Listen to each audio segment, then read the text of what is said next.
Hi friends, હું છું કીર્તિસ કિચનમાં તમારું સ્વાગત કરું છું। આજે મેં સુરતીઓનું ફેમસ ટાઈમપાસ બનાવ્યું છે। તમે જુઓ છો બહુ જ સરસ ટાઈમપાસ બનીને તૈયાર થઈ જાય છે। તો ચાલો શરૂ કરીએ આપણે ટાઈમપાસ બનાવવાની રેસિપી।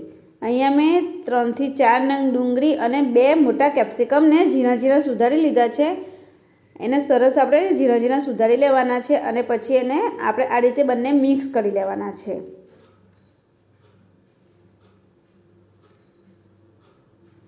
હવે એની અંદર આપણે બધા મસાલા કરી લેવાના છે। તો અહીંયા મેં 2 ચમચી જેટલો ચાટ મસાલો લઈ લીધો છે।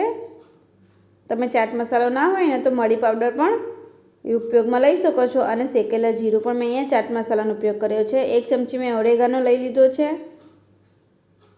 અને 1 ચમચી ચીલી ફ્લેક્સ લઈ લીધા છે। હવે સ્વાદ અનુસાર આપણે અંદર મીઠું એડ કરી દઈશું। ફટાફટ અને ઝટપટ બનીને તૈયાર થઈ જાય છે, સહેજ પણ વાર નથી લાગતી। તો એકવાર જરૂર ટ્રાય કરજો, બહુ જ સરસ લાગે છે।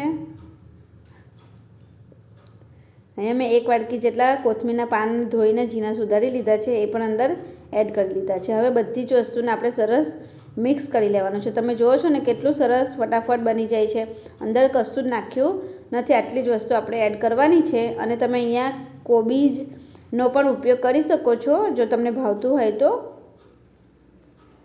હવે બધી જ વસ્તુ મિક્સ થઈ જાય ને પછી અંદર થોડું આપણે માયોનીઝ લઈ લઈશું। વેજ માયોનીઝ આવે છે ને, એ માયોનીઝનો મેં ઉપયોગ કર્યો છે। તો માયોનીઝ બી આપણે 2 ચમચી જેટલું અંદર એડ કરી દેવાનું છે। આ ક્રીમી ટાઈમપાસ છે એટલે એની અંદર આપણે મેયોનીઝનો ઉપયોગ કર્યો છે। મેં અહીંયા વ્હાઈટ મેયોનીઝનો, મોરું માયોનીઝ આવે છે ને એ આપણે અહીંયા લઈ લેવાનું છે। હવે એને પણ આપણે સરસ આ રીતે મિક્સ કરી લેવાનું છે। બહુ જ સરસ લાગે છે ફ્રેન્ડ્સ, એકવાર જરૂર ટ્રાય કરજો। સુરતમાં તો બધાનું જ ફેવરેટ હોય છે આ।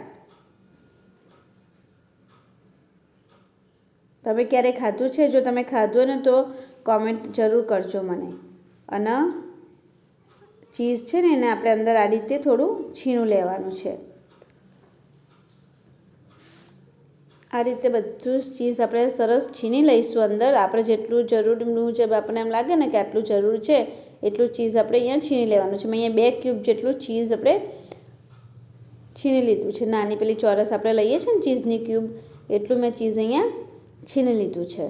હવે આપણે આવા પાવ આવે છે ને ટાઈમપાસના, એનામાં ભરી લઈશું। જો મેં અહીંયા ગ્રીન ચટણી પહેલાંથી બનાવીને રેડી કરી લીધી છે અને તમારે ગ્રીન ચટણીની લિંક જોવી હોય તો ડિસ્ક્રિપ્શનમાં તમે જોઈ શકો છો।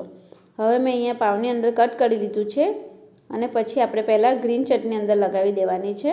આ રીતે તમે જુઓ છો કઈ રીતે હું લગાવું છું, આ રીતે ગ્રીન ચટણી આપણે લગાવી લઈશું પાવની 2 સાઈડ। અને તૂટી જાય ને તો પણ કંઈ વાંધો નહીં, 2 સાઈડ આપણે સરસ ગ્રીન ચટણી આ રીતે લગાવી લેવાની છે। પછી આપણે થોડું થોડું સ્ટફિંગ તૈયાર કર્યું છે ને કેપ્સિકમને બધું નાખીને, ડુંગળીને બધું, એને પણ આપણે અંદર મૂકી દેવાનું છે આ રીતે।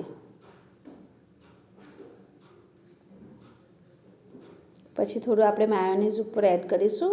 બહુ સરસ લાગે છે ફ્રેન્ડ્સ, એકવાર જરૂર ટ્રાય કરજો, ઘરમાં બધાને જ બહુ ભાવશે અને છોકરાઓનો તો ફેવરેટ હોય છે આ। હવે એના ઉપર આપણે થોડું ચીઝ છે ને છીણી લઈશું। આ ચીઝી અને ક્રીમી ટાઈમપાસ બહુ જ સરસ લાગે છે, બહુ ટેસ્ટી અને ચટાકેદાર બનીને તૈયાર થઈ જાય છે। તો એકવાર તમે જરૂર ટ્રાય કરજો। આ રીતે આપણે ચીઝ છીણી લઈશું। મેં અહીંયા અમૂલનું ચીઝનો ઉપયોગ કર્યો છે। હવે એને એક સેન્ડવિચ મશીનમાં, આપણે સેન્ડવિચ મેકર મશીન હોય છે ને એના ઉપર આપણે એની અંદર ગરમ કરીશું। તમે આને તવા ઉપર પણ બનાવી શકો છો। અહીંયા મેં થોડું બટર લગાવ્યું છે, તમે બટરની જગ્યાએ તેલનો પણ ઉપયોગ કરી શકો છો। હવે થોડું બટર છે ને હું મશીનની અંદર પણ લગાવી લઈશ। બટર મેં ફ્રીજમાં મૂક્યું હતું ને એટલે થોડું કાઠું થઈ ગયું છે, જામી ગયું હતું એટલે જલ્દી લાગતું નહોતું, પણ તમે આ રીતે થોડું કરશો ને એટલે મશીન ગરમ થશે ને એટલે એની જાતે જ મેલ્ટ થઈ જશે। અને તમે એની જગ્યાએ બટરની જગ્યાએ તમે તેલ પણ ઉપયોગ કરી શકો છો, કોઈ જ ટેસ્ટમાં ફરક આવશે નહીં, બહુ જ સરસ લાગશે। હવે આપણે બટરમાં આ બટર ઉપર બી લગાવી લીધું છે એટલે આ રીતે અંદર મૂકીશું અને એને બંધ કરી લઈશું। જો તમારી જોડે સેન્ડવિચ મેકર ના હોય તો તમે તવા ઉપર પણ બનાવી શકો છો। જુઓ છો ને ગ્રીન લાઇટ થઈ એટલે હવે મેં બંધ કરી લીધું છે। તમે જુઓ છો કેટલું સરસ આપણું ટાઈમપાસ બનીને તૈયાર થઈ ગયું છે। તો હવે એને આપણે એક પ્લેટમાં કાઢી લઈશું। હવે આની અંદર આપણે ટાઈમપાસની અંદર જે એનું મેન વસ્તુ છે વેફર, એ તમે કોઈ પણ ચટણી વેફરનો અહીંયા ઉપયોગ કરી શકો છો, પણ મેં અહીંયા તીખી વેફર લીધી છે.